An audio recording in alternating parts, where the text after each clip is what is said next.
Finally, our Face the State flashback, fitting for today. On Easter Sunday, 1966, Hartford was at the center of the nation for the first outdoor ecumenical sunrise Easter service in the country. It was held on Constitution Plaza with 3,000 to 4,000 people, broadcast live right here on Channel 3.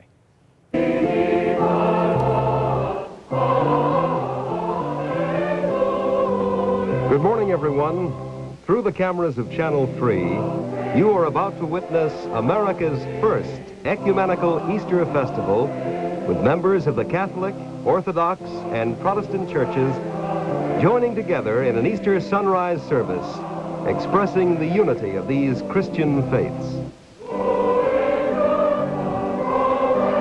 This is Dick Bertel at Constitution Plaza in downtown Hartford, Connecticut, where more than 3,000 people are gathered on this Easter morning for the ecumenical worship service planned by the Greater Hartford Council of Churches and the Catholic Archdiocese of Hartford. As the Easter fanfare was sounded by the Salvation Army Brass Ensemble at exactly 6 o'clock, the procession of 75 clergymen of various Christian faiths and 100 of the 150 members of the ecumenical choir began moving along the plaza from Broadcast House toward the clock tower where the service will be held.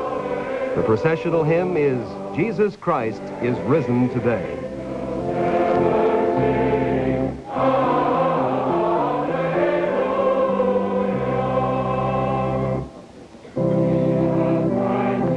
We gather here to give thanks and express gratitude for all goods that you bestowed upon us.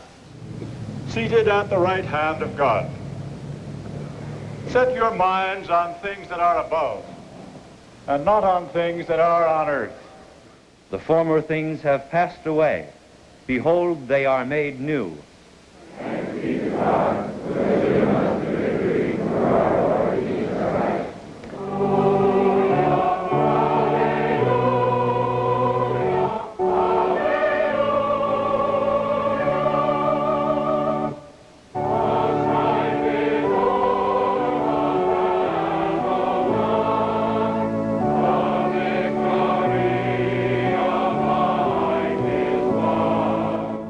Years ago today. Kevin, were you there? I have some vague recollection of my grandmother taking us to this.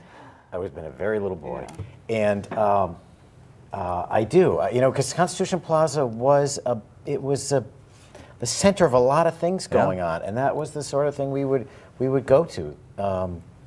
What strikes me about especially we went to church a lot, so. You know, what strikes me about this is a commercial television station broadcasting such a religious event. You wouldn't see that today. No, you wouldn't. And you just, in general, there are not many events that commercial broadcast stations will take the time and the money to cover on a Sunday morning. Yeah. Maybe a huge sporting event, but. And also there aren't that many large public religious events like that anymore either. You know, it's a shame that that's a culture shock to see on a Sunday morning on television instead of an infomercial. And to Kevin's point, I think the last time there was anything maybe that big that might have been covered was after September 11th. There were a few more faiths than represented at this. But, you know, to sit here after having talked about all things politic and then see that about set your sights higher, I don't know how we could possibly follow it. But it's a good reminder, especially today. And this was fairly standard. They would cover the installation of bishops live and big specials and things like that. So I want to thank you all for being here on this Easter Sunday. Brian Flaherty, Doobie McDowell, and Kevin Rennie. Enjoy your day. Great to get some great insight from all of you. Happy Easter to all of you. Dennis. And thanks for being with us on this Easter Sunday. Enjoy your holiday. I'm Dennis House. We'll see you back here next Sunday morning at 11 for our special Democratic Senate debate, followed by the Republican debate the following weekend, April 22nd. Great Sunday, everybody.